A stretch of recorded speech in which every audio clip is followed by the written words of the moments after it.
Hello, everyone. Welcome to Learn English Quick Podcast. Boost your language skills. I'm your host, Paul Hauser. Today, we're going on a fun, cultural journey around the world. We'll be looking at some unique, fascinating, and sometimes surprising cultural practices and customs from different places. Each country has something special that makes it unique, such as food, festivals, languages, and customs. And while there are differences, we also have so much in common. Culture is a huge part of who we are. It affects our habits, our beliefs, and even how we greet each other. Learning about other cultures can open our minds and give us a bigger view of the world. Did you know that in some countries, people greet each other with a bow instead of a handshake? Or that some foods we eat every day are completely unusual in other parts of the world? These little details show us how people can be different and also show us how we can learn from each other. Let's start with greetings.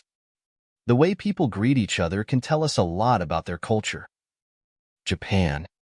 In Japan, people bow to greet each other. The depth of the bow shows respect. The lower the bow, the more respect you're showing. France. In France, friends often greet each other with cheek kisses. This can be 2, 3, or even 4 kisses depending on the region. It's a friendly way to say hello. New Zealand. In New Zealand, the Maori people greet each other by pressing their noses together in a greeting called the hongi. It's a traditional way to share breath and connect. Thailand. In Thailand, people put their hands together in a prayer-like position and give a slight bow. This is called a Y, and it's a polite and respectful way to greet someone. These greetings may seem very different from a simple handshake or hello, but they all show friendliness, respect, and a warm welcome. Food is another amazing part of culture. Here are a few interesting cultural foods from different places. Italy. Italy is famous for pizza and pasta. But did you know Italians eat pizza very differently from how we might in other countries? Pizza in Italy usually has a thin crust and is eaten with a knife and fork. Japan. Sushi is one of Japan's most popular foods. It's a mix of vinegared rice and fresh fish or vegetables. People in Japan have perfected sushi making over many years, and eating it can be a special experience. India. In India, people use a lot of spices in their food. They also often eat with their hands, especially in the southern parts of India. Each bite is mixed with rice and curry, and using your hand makes it feel more connected to the meal. Ethiopia. In Ethiopia, people share food on a large, round plate. They use injera, a type of flatbread, to scoop up the food, making each meal a communal experience where everyone shares. Food is such a big part of culture, and tasting different foods can give us a deeper understanding of each place's history and lifestyle. Every culture has its own festivals.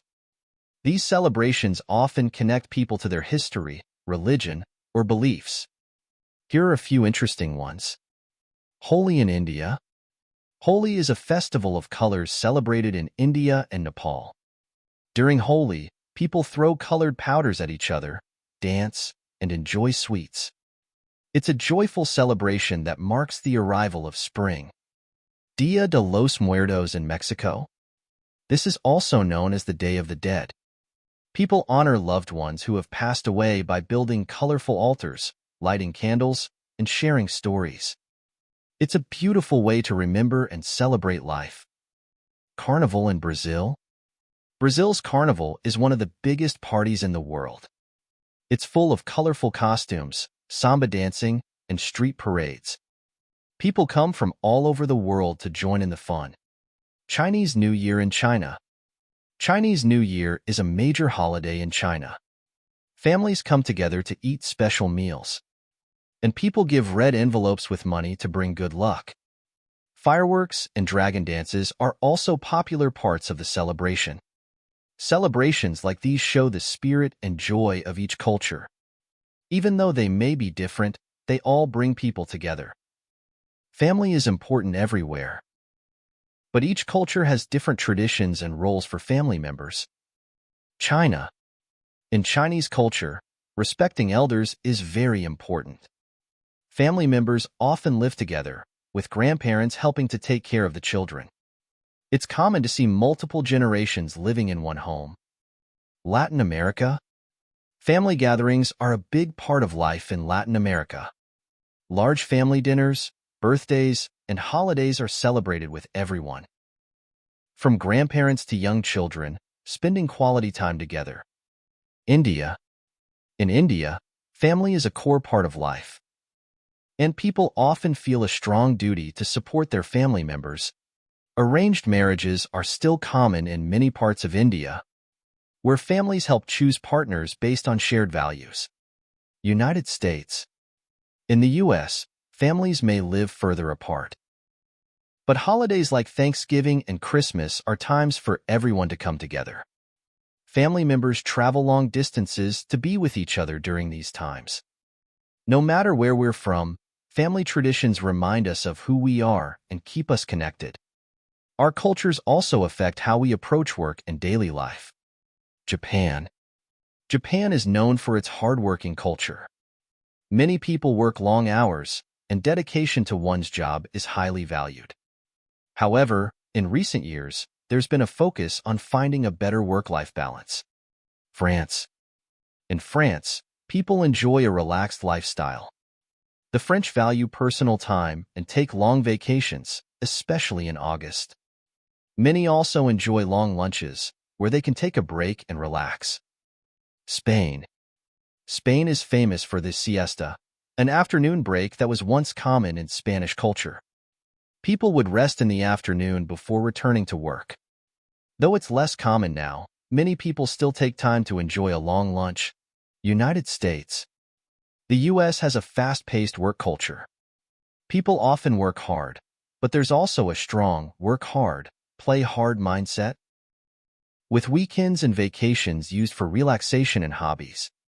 These different approaches to work show that while we may have different habits, everyone values a balance between work and personal life. Learning about other cultures teaches us to be open-minded and respectful. Even though we might have different ways of greeting, eating, or working, we're all just trying to live happily and meaningfully. And the beautiful part? By learning about others, we often learn more about ourselves. Thank you for joining me on this cultural journey today. I hope you enjoyed exploring these unique traditions and maybe found something that you connect with. Remember, next time you meet someone from a different background, take a moment to learn about their culture. You might be surprised by how much you have in common. Thanks for tuning in to Learn English Quick Podcast. Boost your language skills with me, Paul Hauser. I'll see you next time as we dive into another exciting topic.